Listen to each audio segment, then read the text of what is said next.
Warning: viewer discretion is advised.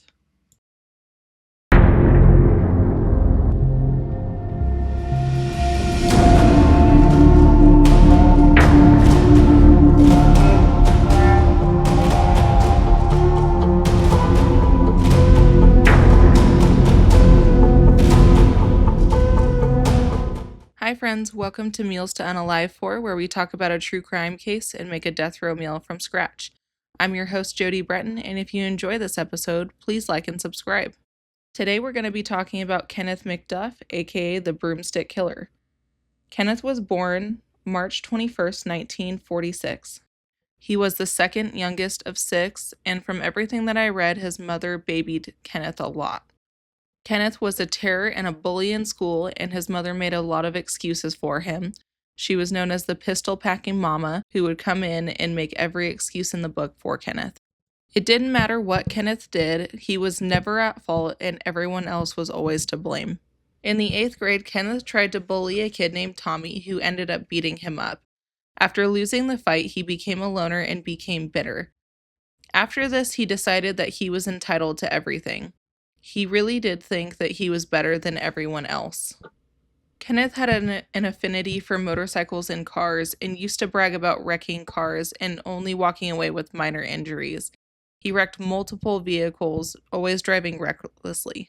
In the spring of 1964, Kenneth was 18, and he had started working for his father as a concrete worker.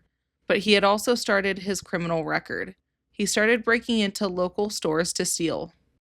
Within only a few months, he had broken into 7 to 11 machine shops, retail stores. It didn't really seem to matter to Kenneth.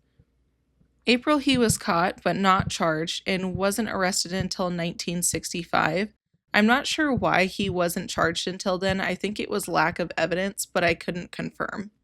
When he was finally arrested, he was charged with 14 different burglaries and got almost 4 years per charge, but was to be served concurrently. But Kenneth only ended up serving 9 months and was released December 29th, 1965. And to Kenneth, this only solidified that he had no accountability and he was untouchable, so it only contributed to his entitled attitude. At this point, Kenneth is now 20. He's still driving recklessly, but now he would turn his attention to more sinister options. Kenneth would start dating local women, and at first the dates would start off normal enough. He would be charming, handsome, and sometimes he would be a gentleman.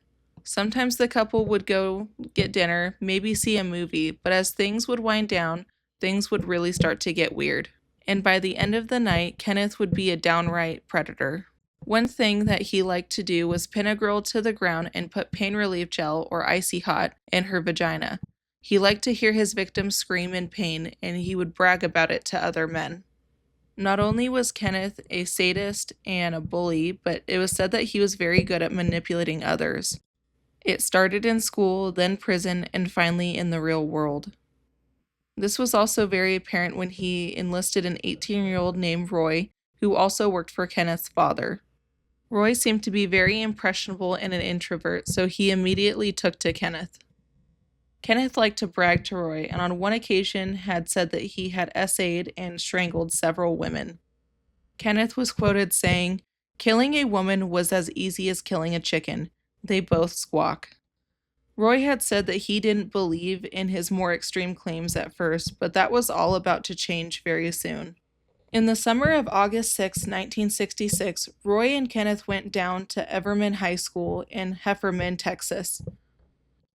Earlier that evening, the men had been driving around looking for something to do when Kenneth had suggested going down to the local high school.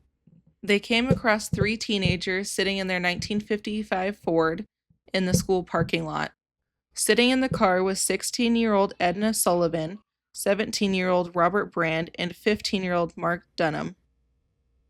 Kenneth pulled up to the car, pulled a gun out of the glove box, put it in the back of his pants, walked calmly towards the car with Roy falling behind him. He showed the kids the gun. He instructed them to get out of the car. He took their wallets and instructed them to get in the trunk. Kenneth then drove the Ford with the kids in the trunk to a remote field with Roy falling behind in the Dodge. When they got to the secluded field, Kenneth pulled Edna out and put her in the Dodge truck. He then shot both boys in the head and left them in the trunk. He then backed the Ford into a fence and hoped that it wouldn't be discovered for a while. Kenneth then drove Edna 11 miles away, where Kenneth assaulted her and then instructed Roy to do so as well. After they drove to a third location where Edna was taken out of the car, Roy held Edna down and Kenneth choked Edna to death with a broomstick. After killing Edna, they threw her body over a fence. On the very next day, August 7th, the boys' bodies were found in the trunk of that car. Roy heard the news reporting on the murders on the radio and burst into tears, telling some friends about it. The friends immediately took Roy to the police station where he told authorities everything. When police tried to apprehend Kenneth, he did try to run, but he didn't stand a chance. Then during the trial, Kenneth pinned everything on Roy, even though all the evidence said otherwise. On November 15, 1966, Kenneth was found guilty of murder and sentenced to death in the electric chair. Roy was also convicted to 25 years. But luck seemed to be on Kenneth's side. He received 2 separate execution dates and was granted extensions both times. But then in 1972, in Texas, the laws around death sentences changed, so now it was just a life sentence. Because of this, in 1976, Kenneth Mcduff became eligible for parole. Kenneth and his lawyer worked very hard at getting his freedom, and in October 1989, he was granted it. After being released, Kenneth Mcduff moved to Templeton, Texas. He then continued to move around taking odd jobs. Coincidentally, 3 days after being released, a woman's naked body was found in a field in South Temple. The woman was 29-year-old Seraphia Parker. She was beaten and strangled to death. I guess Kenneth was not a suspect in this murder, and Kenneth did not seem worried about it at all, so soon after the case went cold.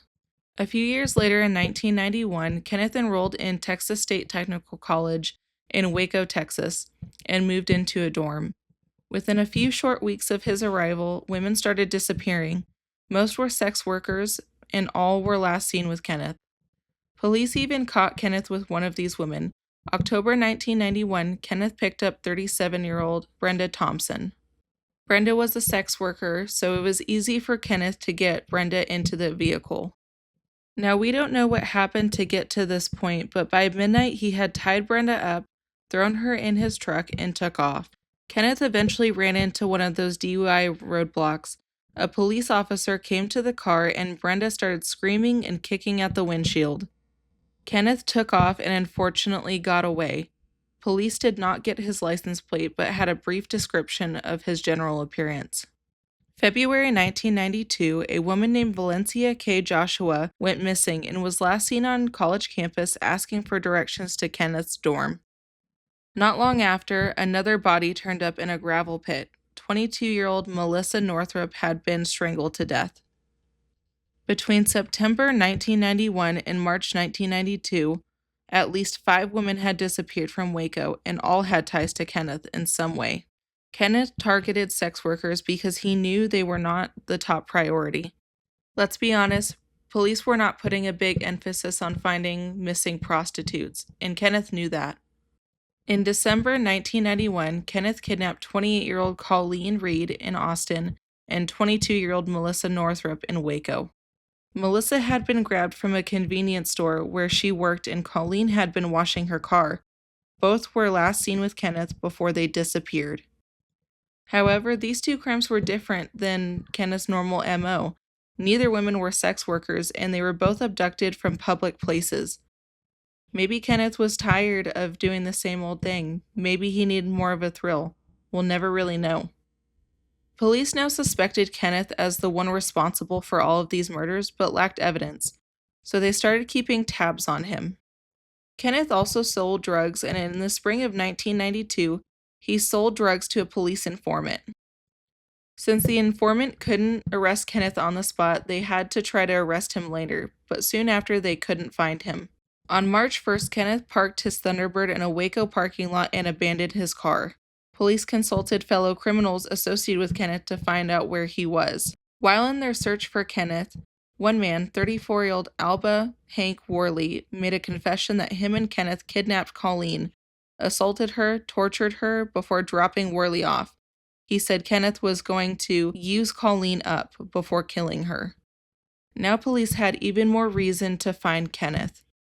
They decided to leak the story to the media in hopes of fleshing Kenneth out. On May 1st, Kenneth's case was featured on America's Most Wanted. 2 days after being aired, a man called the tip line. He said Kenneth was his coworker as a garbage truck man in Kansas City. Kenneth was going by the alias Richard Fowler and had used this alias before when he was arrested for soliciting sex work. Police knew that they had their man because the prints for Richard Fowler and Kenneth were a match. May 4th, police ambushed Kenneth while he was at work and he was finally arrested. Kenneth was suspected of killing 9 women but was only charged with killing 2, which were Colleen Reed and Melissa Northrup. These 2 trials were charged separately, but once again he was sentenced to death. During the first trial involving the death of Northrup, he was rude and disruptive. He even tried to represent himself but could never provide truthful accounts of the night the women were murdered. For the trial involving Colleen Reed, he was even more disruptive this time around. Although her body was never found, he was convicted of killing her based on strong circumstantial evidence and eyewitness accounts, and he was again sentenced to death. Following his arrest, Texas began an overhaul to ensure that no other criminals like him were able to get out on parole. They changed the rules and improved the monitoring upon release. Collectively, these new rules in Texas became known as the Mcduff laws.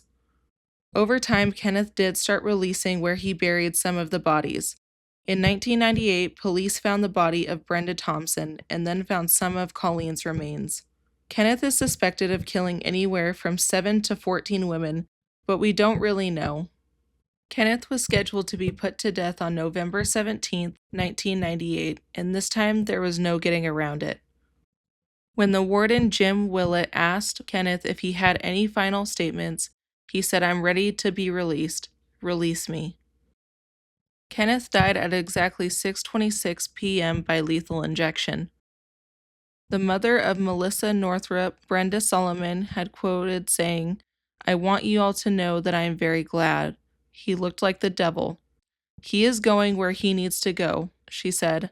"I feel happy. I feel wonderful." Before Kenneth had been put to death, he had a last meal which consisted of 2 T-bone steaks, 5 fried eggs, vegetables, a coconut pie, and a Coke.